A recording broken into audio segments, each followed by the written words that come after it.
pas de troisième maillot arc-en-ciel, hélas pour Julien Alaphilippe. Il est désormais sur les épaules de Remco Evenepoel. Bonjour Axel May. Bonjour Léna. Alors, il n'y a pas de victoire française, mais il y a quand même de quoi se réjouir.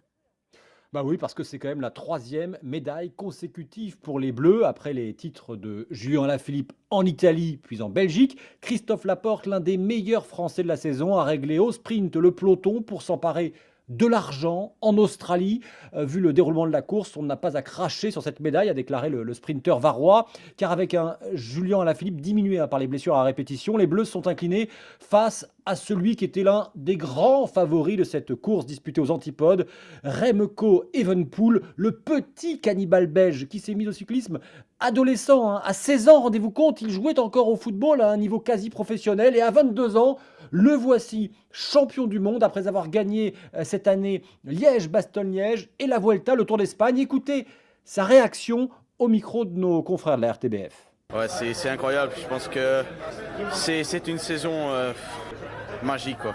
Déjà avec la Vuelta, j'étais très heureux. Ma saison était, était faite, mais avoir encore ce maillot-là, c'est incroyable.